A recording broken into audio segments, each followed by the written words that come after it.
먼저 저를 아주 부족한데 이런 훌륭한 자리에서 그 자리에 소개하기 서도록 도와주신 보건연구회 이영부 회장님 그리고 조현철 교수님께 먼저 깊은 감사를 드리고자 제가 마지막 발표인데요. 얼마나 피곤하시겠습니까? 그런데 PPT 준비를 내가 못했는데요. 왜냐하면 조금 전에 앞선 두 분이 워낙 훌륭하게 했기 때문에 저는 현역이 아니다. 70으로 지금 잠시 그냥 상류가운데 임시 직책에 앉아 있어서 도저히 만들 수가 없어가지고 안 만들기를 굉장히 잘했다. 만약 했으면 인물도 시원찮은데 얼마나 많이 부족했겠습니까? 그래서 만들지 못했는데 정말 다행이라고 생각을 합니다.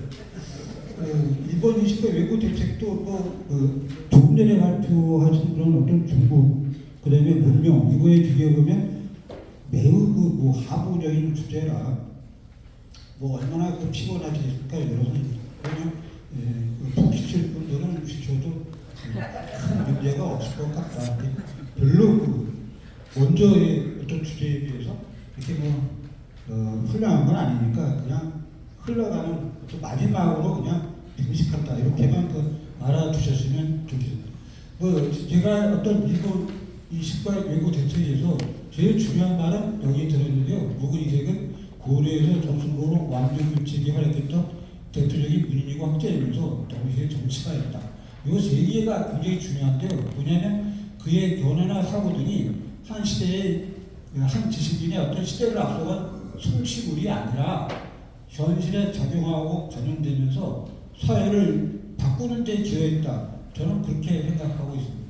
그래서 쭉 넘겨서 마지막에 대외관, 그러니까 구체적으로 제가 할 일본에 대한 인식 또 연결된 외국 대책 그것도 바로 그렇다. 뭐냐면 고정된 게 아니라 상황과 인식의 바뀜에 따라서 능동적으로 방향을 달리해서 설정했다. 이런 데 위에 의미가 있지 않겠습니까? 그래서 그의 어떤 이세계 구상이 현실속에서 다듬어지고 목표에 달성되도록 설계된 것이 아닙니까? 그래서 가상이나 바램이 아니라 이분에게서 가장 중요한 것은 실현과 관철이죠. 어떻게 하면 이것이 실현되고 어떻게 하면 관철되겠다. 왜냐하면 그게 아까 여기서 말씀드린 것처럼 문인이고 학자이면서 정치가라고 하는 것은 누구처럼 학자로서 끝난 게 아니라 문인, 학자, 정치가였기 때문에 현실의 어떤 실현이라고 하는 게 이분에게서는 굉장히 중요했던 어떤 명제가 아닌가 이렇게 생각이 됩니다. 쭉쭉 넘기고요.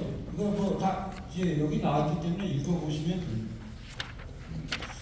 큰 문제 없고, 근데 일본 인식의 어떤 변화에서 중요한 거는 이분이 부산이라고 하는 제가 이 외국 관련 시가 50여 수나 된다고 합니다. 근데 저는 이렇게 공부를 많이 못하는 사람이고 눈이 나빠서 50수를 다 읽을 수는 없었습니다. 더군다나 그게 시가 돼가지고 저는 문장력, 해독 능력도 떨어지는데 어떻게 어려운 시를 읽겠습니까? 그래서 남이 번역해 놓은 거를 그대로 읽었는데 50수도 다 못 읽었다. 몇 수밖에는 못 읽었는데 문제는 일본에 대해서 당시 사람들이 도의, 외국, 외적 이렇게 많이 썼는데 유달리 왜 이세계 시에서는 이 부상이라는 단어는 공부를 하기 지금 이 공부를 하기 전에는 처음 알았습니다. 도대체 이 말이 무슨 말인가? 저는 잘 몰랐는데요. 나중에 이제 김태도라는 교수님이 설명해 주셨는데 동쪽 바다 아니면 동쪽 바다에 있는 섬 아니면 그쪽에 있는 물 이거를 가리킨다고 하는 그러니까 중국의 어떤 고대 시에서 동쪽을 가리킬 때 많이 쓰는 그런 어떤 아주 시적인 그런 언어라고 합니다. 그런데 왜 이걸 50수나 되는 외국 관련 시에서 썼는데 왜 일본 외적이라고 안 쓰고 이걸 썼느냐 이게 이제 첫 번째 과제이고요. 그래서 이색은 이상과 다르게 외국 외적의 나라라고 하는 외국이라는 이 단어를 제가 검색을 해봤는데 문집에서는 단 한 군데만 나옵니다. 그게 뭐냐면 이 연도가 아주 중요한데 우왕후는 그 왕대의 진정초라는 영어를 외국어를 썼는데 이게 뭐냐면 영도왕후가 명나라에 대해서 선왕의 시조, 즉 공민왕의 시조입니다. 이거를 하사하고 그다음에 세자 그 공민왕의 어떤 그 아들로서 우왕을 인정해달라. 그다음에 그 명나라가 강력하게 이 세금을 요구하는데 그 조서를 거두고 고려의 뜻대로 토사물을 바치게 해달라라고 이제 강력하게 청하는 내용인데요. 그 안에서 우리의 해안이 외국과 인접해요. 외국. 이 외국이라고 쓰니까 바로 이제 명나라 사람들 알겠죠. 아 이게 외국의 나라구나.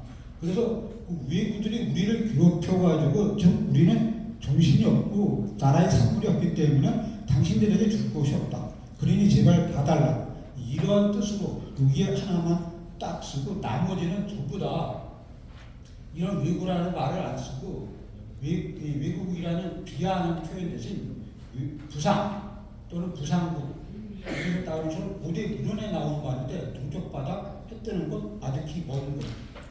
그런데 중국 시민들이 이걸 신라 고려 일본어를 일컫대로 썼다고 합니다. 그런데 유달리 이거를 많이 써가지고 일본을 이야기했다. 왜 그러냐? 문제는 이게 아주 대표적인 것인데 이 부상인민에 여기 일본의 만행에 대해서 잔뜩 써놨습니다. 그런데 여기 외놈들이라고 이분은 이제 번역해놨는데 이 번역은 원문을 번역한 게 아니라 그걸 이렇게 의역한 겁니다.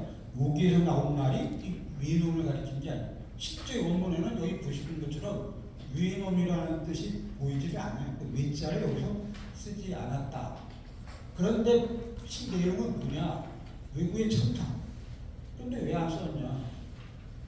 이게 시제목이 부산음이 아니라 일본음이라고 해도 된다.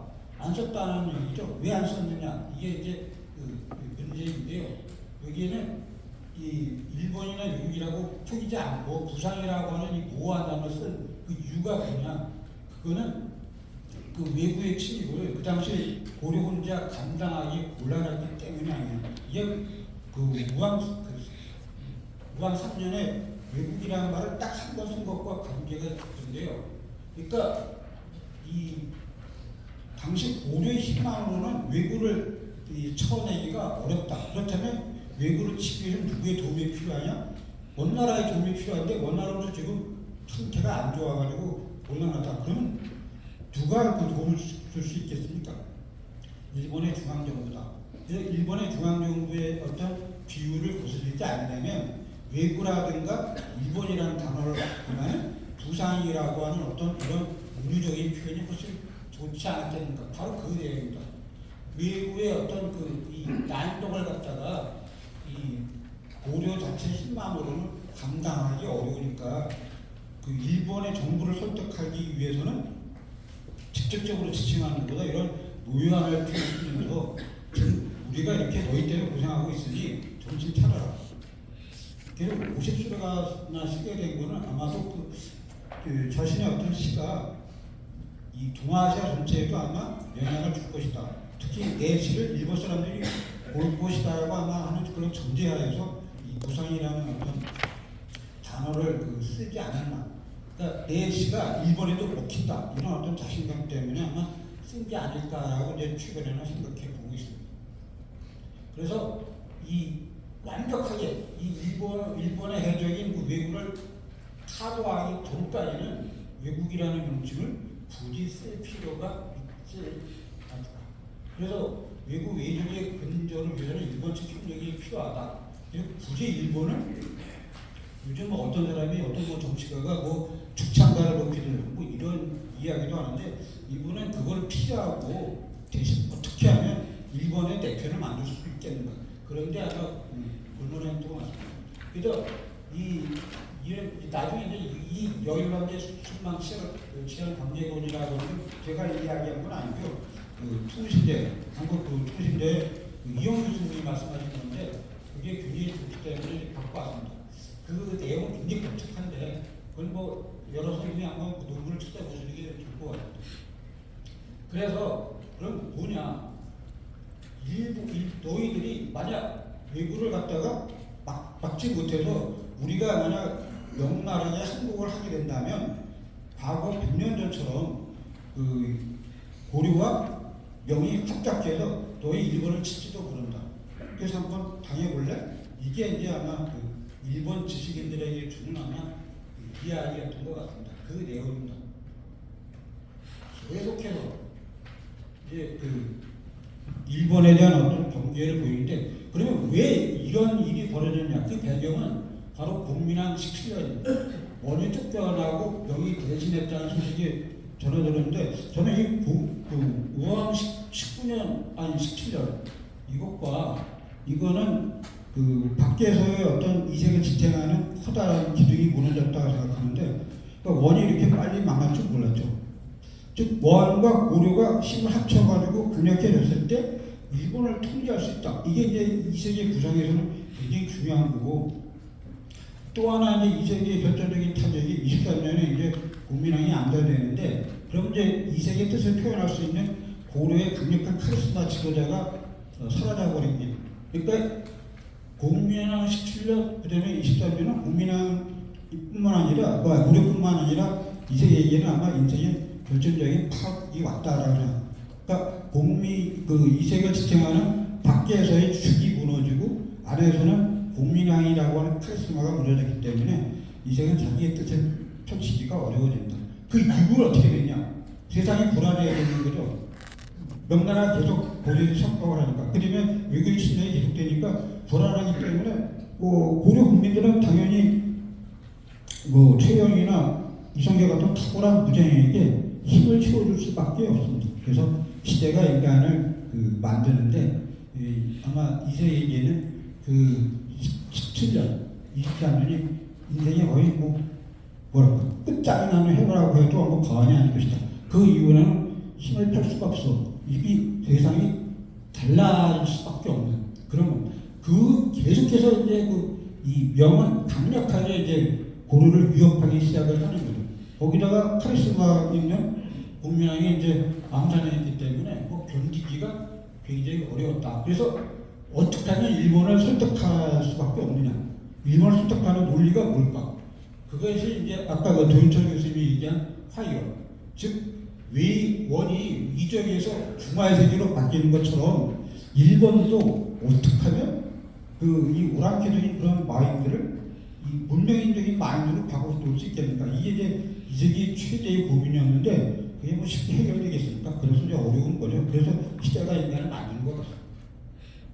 뭐라고 얘기냐면 이게 사실 맞다는 얘기를 듣고 대의를 사모의 기준안이 실로 가져나와. 그래서 여기 말하는 모의 귀인. 그러니까 일본에게는 하늘의 희망이 있는데 이게 모의 귀인이다. 좀 이거를 살리려면 어떻게 되느냐? 근데 일본에서 오는 사람에 대해서 족족 만나가지고 자기 시를 줍니다. 제발 좀 너희가 바뀌어라. 내가 바뀌겠습니까? 그렇지만 아무튼 이세계는 그걸 위해서 최선을 다한다. 그 다음에 마지막에 정몽주에게, 일본의 사실로 가는 정몽주에게 환송시 동방사라는 시를 주게 되는데, 그때 여일 순망치라는 관계로, 그러니까 일본에 대해서 입술이 망하면 이가 시린다는, 즉 만약 외국 때문에 원과 명 두 나라 관계국이 개량하지 못해 흥박한다면 100년 전처럼 고려가 그래가 일본을 침공하게 될지도 모른다. 이런 논리를 이 정몽주에게 주면서 전달하라. 아마 정몽주는 대부분 알아들었겠죠. 엄청나게 똑똑한 사람이니까. 그래서 아마 이걸 전달했을 겁니다. 근데 일본 정부도 이걸 알았다고 이제 이영 교수님은 이제 이야기하는 거죠. 왜냐하면 일본도 자체 전공을 해가지고 원명 교체가 일어났다. 그런데 안타깝게도 일본 정부도 그럴 힘이 별로 없었기 때문에 잘 먹히지는 않는데, 아무튼 이제는 이걸 위해서 최선의 노력을 했다. 그래서 우리가 외교를 소탕하기 위해서는 외교관계를 정상화하는 게 굉장히 중요하다. 근데 외교관계를 정상화하기 전에 반드시 필요한 게 뭐냐? 이 새끼의 야심, 그건 일본의 야심이죠. 이거를 일본이 스스로 제거할 수 있어야 되는데, 이게 이제 이세계 입장에서는 일본의 문명화의 어떤 가장 중요한 척도가 되었다라고. 그만큼 이제 일본의 요구하는 게 이제 많았던 거죠. 그래서 여기 뒤에 나온 거는 바로 그 내용들입니다. 그러니까 일본에게 뭔가 관계가 안 되면 그러니까 50수나 적겠죠. 만나가지고 계속해서 저희가 그 이야기를 하면서 일본이 지금처럼 외국을 계속 보내가지고 고려를 괴롭혀서 고려가 만약 여기 항복한다면 너희들도 위험해. 이건 지금도 마찬가지예요. 똑같은 그런 걸 이제 그 일본이 잘 알아들었으면 좋겠는데 잘 안 알아들었기 때문에 이제 그런 안타까운 현상이 벌어요. 그래서 이 외교 대책이 마지막에 이것도 다시 한번 보러내겠지만 외교 대책의 그 마지막 이세계의 마지막은 외교관계론입니다. 외교관계 정상화. 그런데 외교관계 정상화가 금방 나오냐? 그건 아니죠. 젊었을 때는 외교 대책의 외교 대책으로 경멸하기 위한 방위체제 개편. 그러니까 혈기왕성하니까 군사력으로 외교를 때려 부셔야 한다. 그게 이제 젊었을 때의 방책이고 나중에 세상이 이제 어렵고 힘드니까 그걸 갖고는 안 되니까 외교적인 거를 바꾸자. 이게 이제 노년의 대책입니다. 그래서 아까 말씀드린 것처럼 청년의 대책과 노년의 대책은 그 차이가 있게 되는데 그 왜 그러냐? 다시 한번 강조하지만 문인이고 학자이고 중시가이기 때문에 자기의 그 초전 일관 나는 외교를 부자력으로 부셔야 된다. 이거를 그냥 줄기차게 밀고 나간 게 아니라 세상이 바뀜에 따라서 자기의 논의 체계를 바꿔 나가는 것. 그것이 이제 이 세계의 굉장히 중요한 어떤 위에 보이는 어떤 관점이라고 하는 거죠. 그래서 25살 때 원래 이 북중산소의 육수화 해전, 그러니까 육군과 해군을 동시에 써가지고 물리쳐야 된다. 이거는 25살 청년이 구상한 개혁안 치고는 너무나 강대하고 너무나 또 합리적이고 엄청난 수준, 이거보다 훨씬 길때 그런 엄청난 수준의 이제 강력한 군대를 키워서 일본의 해적인 외국을 부셔야 된다.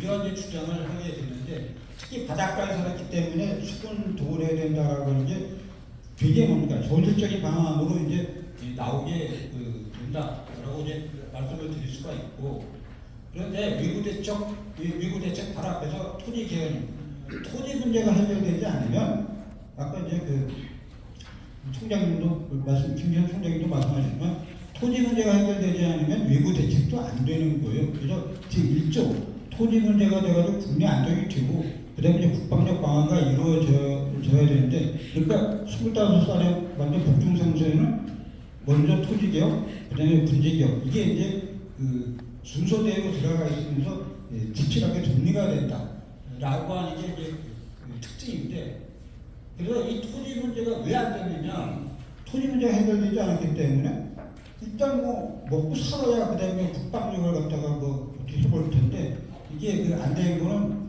이 세계 어떤 방안의 문제가 아니라 토지 개혁이라고 하는 그 자체가 선제적으로 해결되지 않기 때문에 어려워지는 것이다. 그런데 조금 있다가 나오겠지만 변준식 교수님께서 발굴하신 대책문에 따르면 이 원년의 어떤 방안과 좀 다른 군사적으로 원년에는 치자라고 했는데 뒤에는 안 된다고 합니다. 1년 사이에 바뀌게 되는데 왜 바뀌느냐 하는 이 이유가 이제 중요한데요. 뭐냐면 원년에 저거를 올릴 때는 문민왕이 막 지지하면서 유지 일종의 직위 교서입니다. 내가 앞으로 왕이 되면 이렇게 하겠다. 아니 왕이 됐으니까 앞으로 이렇게 하겠다. 라고 하는 유지를 갖다가 천명했는데 뭐라고 했냐면 문민왕이 이전과 이후 전투에서 돈 있는 사람은 전리사와 군부에서 관직을 올려주고 그러니까 싸움에서 승리한 사람은 관직을 올려주고 그다음에 외구를 쫓아 체포한 사람은 양반에게는 승등급을 올려주고 그다음에 천면에게는 돈을 줄 것이고 심지어 주군에서 포로를 잡혀거나 누락질 당한 사람은 관청에서 그 허실과 경중을 검토하여 구역과 조세를 감면해주고 군인한테는 굴욕을 피할 범죄에 따라 당연히 처벌을 나가서 싸우지 않은 인간은 다 처벌하라고 하는 거죠. 싸운 사람은 포상을 하되 안 싸우면 더 처벌한다. 이런 강력한 어떤 이제 안이 나오고 거기에 대응하는 어떤 이 이야기에서 이 강력한 복중산소가 나왔다. 그러니까 불공을 세우면 포상을 하고 피해 당하면 구역과 조세를 감면해주고 굴욕을 지켜낸 보여줍니다. 이렇게 했기 때문에 이재기 입장에서는 거기에 국민당이 적극 이제 후응하고자 복중상소를 올렸어요. 그런데 문제는 그 다음에 국민당이면 원래 주입과에 의시하게 치렀던 항시 대책문에서는 복중상소 때와 달리 해제를 피하고 육수에 해제하지 말라는 겁니다. 해군을 치우지 마라. 그 다음에 육전에 치르라. 이런 방안을 이제 제시했다는 거죠. 왜 다르냐? 1년 사이에 이렇게 달라진 이유가 뭐냐? 그거는 전제가 틀렸기 때문이다. 그러니까 강경책을 내놨던 1년에는 국민당이 왕이 이제 원했던 거고 강력한 어떤 대책을 내오라고 왕이 원했고 이거는 순전히 고려 안의 어떤 문제, 체제였는데 조금 전에 이제 후퇴한 어떤 향시라고 하는 것은 원의 제과의 의시한 그러니까 원이라고 하는 존재가 개입돼 있던 거죠. 다시 한번 이제 강조하게 말씀드리지만 국민한 원년의 복중상소에는 왕이 강력한 대책을 내놓으라고 하니까 거기에 응한 거고 그다음에 2년의 어떤 이 제과의 의시한 향시 대책문에서는 이게 원과 관계되기 때문에 여기 만약 강경책을 내놔가지고 만약 이대로 만약 하게 된다면 여기 이제 강경책이 좀 나오면 이건 뭐 제가 있지 않습니다. 아주 강경책을 강경책 대신에 뭐라고 했냐면 이제 대책 핵심은 학포지를 담당하는 장사와 갑질 적합한 사람을 뽑아 보내서 저쪽으로 맡겨라. 그러니까 고려 일반적인 대책에 지나지 않는다. 그건 왜 그러느냐? 그거는 바로 묻는 주체가 뭐냐면 국민한 원령 것은 이거는 국왕이 이제 물었던 거고 그다음에 이 향시 것은 이제 뭐 국왕이 아니라 원나라의 어떤 대리인이 묻는 거기 때문에 원에 만약 그걸 갖다가 원이 문제 삼는다면 고려가 자칫하게 되면 독박을 쓸 그런 여지가 많이 있으니까 이세계 입장에서는 전략적인 사고를 한 거다. 그러니까 자기네 왕이 요구할 때는 강력한 대책을, 그 다음에 원의 어떤 대리인이 요구할 때는 그냥 자기네들이 현재 쓰고 있는 일반적인 대책을 갖다가 내놓음으로써 부담을 갖다가 쓰지 않는 이런 어떤 이제 낭비하고 그래서 이세계 초창기 외교 대책은 어떤 구체적인 활용 이걸 이제 정말 했고 그다음에 외교적인 반도는 이제 좀 약간 늦추었는데 아까 말씀드린 것처럼 이게 국민왕 때는 뭐 상당히 해보려고 해서 여기 나와 있는 것처럼 이제 군사력으로 키우고 이걸 이제 군사력으로 키우는 식입니다. 그다음에 이거는 이제 군대를 키워서 대제를 왔는데 실패했어. 그래서 잘 안 돼. 24년까지 국민왕이 노력했는데 잘 안 되니까 그런데 갑자기 여기 국민왕이 암살을 당해가지고 이제 어려워지게 되니까 이게 무슨 직출가 이고 되니까 이제는 뭐라고 얘기해요? 강경책 대신에 외교적인 대책을 내놓음으로써 고려가 당면하고 있는 아주 큰 위기. 즉 대륙 쪽에서는 지금 계속해서 명의 압박을 가하고 있습니다. 그다음에 이 해안 쪽에서는 외교의 침입이 계속되니까 이때 군사적인 방안을 마련해가지고 대처하기는 굉장히 어렵다. 그럼 이 시점에서 뭐가 현실적이냐? 이세계의 어떤 입장을 다룰 때 제일 중요한 것은 바로 현실입니다. 현실에서는 뭐가 더 중요하냐? 외교적인 대책으로 나갈 수밖에 없는 그런 점이 있었다라고 하는 이렇게 해서 뭐 좀 두껍지만 제 발표를 마치도록 하겠습니다. 들어주셔서 감사합니다.